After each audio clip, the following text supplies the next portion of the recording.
Hello friends, welcome to Indian study पर आपका स्वागत है। दोस्तों, आज की इस वीडियो में मैं आप लोगों के लिए जीके का टेस्ट लेकर के आया हूं, जो कि आपके आने वाले एग्जाम यूपीएसआई के लिए बहुत ही ज़्यादा इंपॉर्टेंट है। वीडियो को एंड तक जरूर देखिएगा, क्योंकि लास्ट में मैं आपसे क्वेश्चन से पूछूंगा और उसका आंसर आपको कमेंट बॉक्स में बताना होगा। साथ ही साथ इस वीडियो की पीडीएफ डिस्क्रिप्शन में टेलीग्राम चैनल का लिंक दिया हुआ है, वहां से आप प्राप्त कर सकते हैं। पहला क्वेश्चन, किस स्थिति में विवाहित को भरण पोषण का आदेश ना दिया या रद्द किया जा सकता है? या तो ना दिया जाएगा या तो रद्द किया जाएगा। किस स्थिति में, ये आपको बताना है। ठीक है, तो जल्दी बताओ। यदि वह जास्ता की दशा में रह रही हो, बिल्कुल ठीक। यदि पर्याप्त कारण के बिना साथ रहने से इनकार करे, यह भी बिल्कुल कंडीशन ठीक है।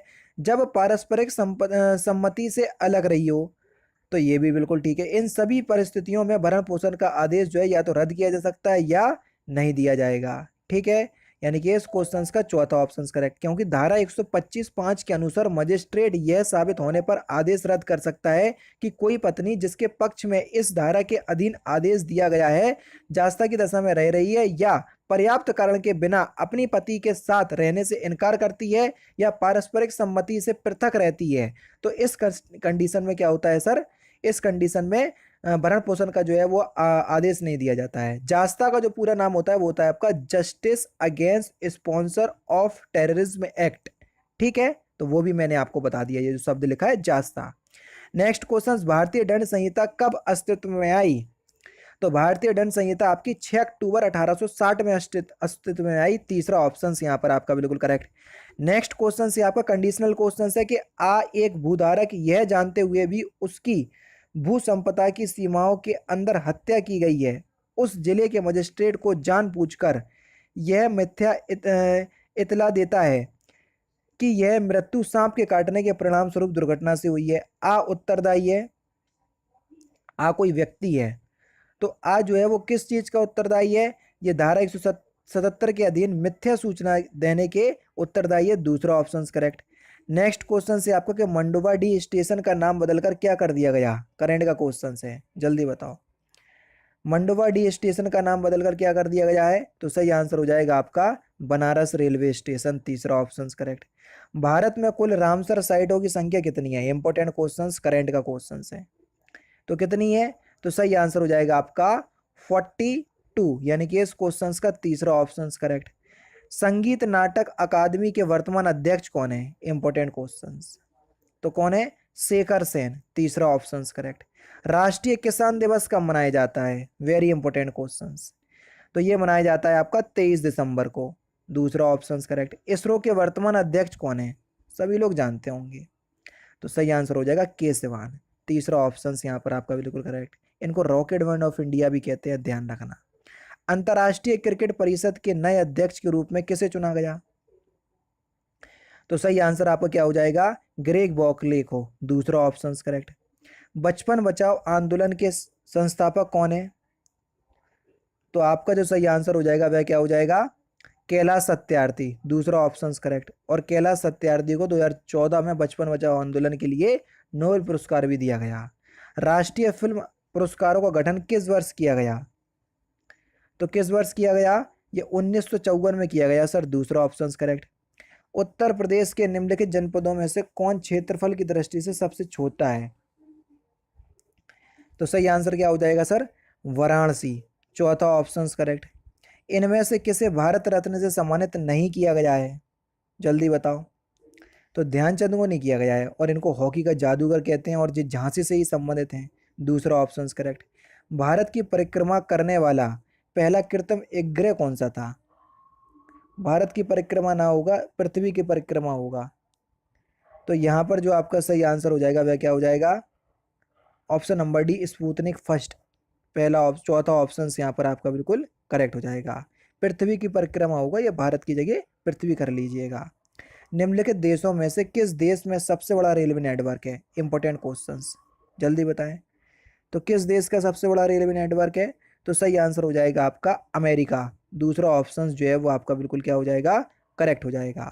ठीक है, अमेरिका के बाद आता है आपका चीन, उसके बाद आता है रूस, फिर आता है आपका भारत चौथे नंबर पे। भूदान आंदोलन के किसने प्रारंभ किया था? तो भूदान आंदोलन किसने प्रारंभ किया था? सभी लोग जानते हैं विनोबा भावे, यानी कि इस क्वेश्चन का दूसरा ऑप्शन करेक्ट। आलू क्या है, जल्दी बताइए सर, आलू क्या है? तो आलू जो है वो एक तना है, क्या है? तना। तीसरा ऑप्शन करेक्ट। मधुबनी लोक कला शैली किस राज्य से संबंधित है? इंपॉर्टेंट क्वेश्चन, मधुबनी बहुत बार पूछा गया है एग्जाम में। तो मधुबनी जो है ये लोक कला शैली बिहार से संबंधित है। कहाँ से सर? बिहार से। चौथा ऑप्शन करेक्ट। हरित क्रांति का प्रारंभ कब किया गया? 59। जल्दी बताओ, हरित क्रांति का प्रारंभ कब किया गया? तो सही आंसर हो जाएगा जब योजना आपका हुआ था 1966 से 67 के बीच। दूसरा ऑप्शन करेक्ट। वायुमंडल की सबसे ऊपरी सतह कहलाती है, वायुमंडल की सबसे ऊपरी सतह को क्या कहते हैं? तो वायुमंडल की जो सबसे ऊपरी सतह होती है उसको हम एक्सोस्फीयर बोलते हैं। क्या कहते हैं सर? एक्सोस्फीयर, वायुमंडल। तीसरा ऑप्शन करेक्ट। उपग्रह की कक्षीय अवधि समानुपातिक होती है किसके? तो उपग्रह की जो कक्षीय अवधि होती है ये RQ/2 के समानुपाती होती है। दूसरा ऑप्शन करेक्ट। रावी नदी का प्राचीन नाम क्या है? इंपॉर्टेंट क्वेश्चन, सभी का बता दूंगा मैं। तो रावी नदी का जो प्राचीन नाम है वो है आपका परुष्णी। झेलम का होता है बितस्सा, चिनाव का होता है अस्किनी, रावी का परुष्णी, व्यास का विपाशा, सतलज का सतुत्तरी और सिंधु का सिंध। सभी के बता दिए, ठीक है। संपूर्ण क्रांति की विचारधारा किसने प्रस्तुत की? संपूर्ण क्रांति की विचारधारा तो ये जयप्रकाश नारायण ने प्रस्तुत की। तीसरा ऑप्शन करेक्ट। निम्नलिखित में से किस राज्य में तांबे का सबसे अधिक भंडार है? जल्दी बताओ, थोड़ा सा जूम आउट कर लेते हैं ताकि आप लोगों को और अच्छे से समझ में आए। तो सही आंसर आपका क्या हो जाएगा? राजस्थान। चौथा ऑप्शन करेक्ट। निम्नलिखित में से कौन सा मद भारत में भुगतान संतुलन के चालू खाते से सम्मिलित नहीं किया जाता है? तो सही आंसर क्या हो जाएगा? अनिवासी भारतीयों की शुद्ध जमा। चौथा ऑप्शन बिल्कुल करेक्ट। नेक्स्ट क्वेश्चन आपके सामने, नाभिकीय रिएक्टर में निम्नलिखित में से किसे मंदक के रूप में प्रयोग किया जाता है? जल्दी बताओ। तो किसको किया जाता है? भारी जल को, जिसका रासायनिक सूत्र होता है DTO। कई बार एग्जाम में पूछा गया, इसलिए देख लो। नेक्स्ट क्वेश्चन, निम्नलिखित में से हास्य गैस, लाफिंग गैस के रूप में कौन प्रयुक्त की जाती है? सिंपल है बहुत ज़्यादा। Laughing gas nitrous oxide, formula क्या होता है? N2O। कई लोग NO2 लगाते थे, वो गलत है, वो नाइट्रोजन डाइऑक्साइड है। मूल अधिकारों के अंतर्गत कौन सा अनुच्छेद बालकों के नियोजन से सीधा संबंधित है? बालकों के नियोजन से। तो सही आंसर हो जाएगा आपका अनुच्छेद 24। अनुच्छेद 24 क्या कहता है? कि जो बालक होते हैं उनको काम कारखानों में काम करने के लिए मना किया जाएगा। पहला ही ऑप्शन करेक्ट। भारतीय संविधान के अंतर्गत निम्नलिखित में से कौन मूल अधिकारों का संरक्षक है? जल्दी बताओ, तो कौन है? सही आंसर हो जाएगा आपका न्यायपालिका। तीसरा option correct. Wealth of nation के लेखक कौन है? Important questions. Wealth of nation के लेखक कौन है सर? Adam Smith. तीसरा ऑप्शन करेक्ट। भारत का राष्ट्रीय आय कौन अनुमानित करता है? Important questions. भारत का राष्ट्रीय आय कौन अनुमानित करता है? तो सही आंसर हो जाएगा केंद्रीय सांख्यिकी संगठन, जिसको हम CSO बोलते हैं। CSO का अगर हम फुल फॉर्म देखें तो सेंट्रल स्टैटिकल ऑर्गेनाइजेशन। तो ये भी याद कर लो, ठीक है। इसकी स्थापना 1951 में हुई थी CSO की। रक्त कैंसर, जिसको ल्यूकोमिया कहते हैं, बीमारी की रोकथाम के लिए प्रयोग किए जाने वाला रेडियो समस्थानिक कौन सा है? तो सही आंसर आपका क्या हो जाएगा? फास्फोरस 32, यानी कि इस क्वेश्चन का तीसरा ऑप्शन करेक्ट। और जो कैंसर होता है उसका जो टेस्ट होता है उसको क्या कहते हैं सर? जल्दी बताओ। नहीं, एड्स का होता है एलिसा टेस्ट, मैंने कैंसर का बोल दिया, नहीं एड्स का होता है, उसको हटाओ। नेक्स्ट क्वेश्चन, कंप्यूटर की स्थायी स्मृति को क्या कहते हैं? कंप्यूटर की स्थायी स्मृति को, जो स्थायी बनी रहती है, रोम बोलते हैं। रोम का फुल फॉर्म क्या होता है? रीड ओनली मेमोरी, ठीक है, तो वो भी याद कर लो, ठीक है। नेक्स्ट क्वेश्चन से आपके निम्नलिखित में से कौन सोन नदी का वास्तविक स्रोत है? तो सोन नदी का वास्तविक स्रोत कौन है? शहडोल जिले में अमरकंटक। दूसरा ऑप्शन से यहाँ पर आपका बिल्कुल क्या हो जाएगा? करेक्ट हो जाएगा। जबकि जो नर्मदा है ना वो भी अमरकंटक से ही निकलती। भारतीय राष्ट्रीय कांग्रेस की प्रथम बैठक कहाँ हुई थी? तो ये बॉम्बे में हुई थी सर, ठीक है। कब हुई थी? 1885 में, ठीक है। नेक्स्ट क्वेश्चन आपके सामने, 18 कैरेट सोने की शुद्धता कितनी है? अब देखो, सोना जो है वो 24 कैरेट का होता है, यहाँ 18 कैरेट का पूछ रहे हैं और परसेंटेज में पूछ रहे हैं, तो 24 रख दिया इंटू में 100%। 6 से काट दो, 6 चौको 24, 6 से 6 तिया 18, 4 से काट गया 25 बार, 25 तिया 75। यानी कि अगर आप 18 कैरेट का सोना खरीदते हैं तो आपको 75% उसमें सोना मिलेगा। तीसरा ऑप्शन करेक्ट। लेड पेंसिल में होता है क्या? लेड पेंसिल में क्या होता है सर? ग्रेफाइट होता है। तीसरा ऑप्शन करेक्ट। सूर्य से पृथ्वी तक पहुंचने में प्रकाश को कितना समय लगता है? सूर्य का प्रकाश पृथ्वी तक पहुंच रहा है तो कितना समय लगेगा?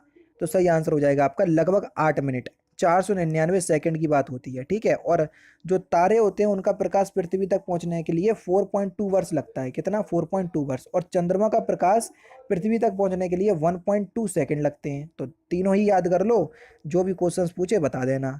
भारत में बहुराष्ट्रीय कंपनियों को प्रोत्साहन देना, बढ़ावा देना किस नीति के अंतर्गत आता है?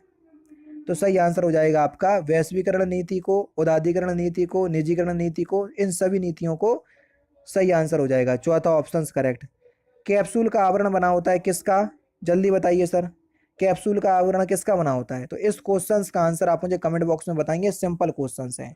तो दोस्तों ये थे आपके 40 जीके के इंपॉर्टेंट क्वेश्चंस जो कि आपके आने वाले एग्जाम यूपीएसआई के लिए बहुत ही ज़्यादा इंपॉर्टेंट है। वीडियो अगर आपको अच्छी लगी हो तो प्लीज़ दोस्तों वीडियो को लाइक और शेयर जरूर कर दीजिएगा। तो दोस्तों फिलहाल की वीडियो में सिर्फ इतना ही। अगर आपको वीडियो पसंद आए तो प्लीज़ दोस्तों वीडियो को लाइक कीजिए, शेयर कीजिए और साथ ही साथ हमारे चैनल को सब्सक्राइब करना ना भूलें, क्योंकि वो रोजाना इसी तरह के वीडियोस आप लोगों के लिए लाता रहता हूँ। नमस्कार दोस्तों, जय हिंद, जय भारत।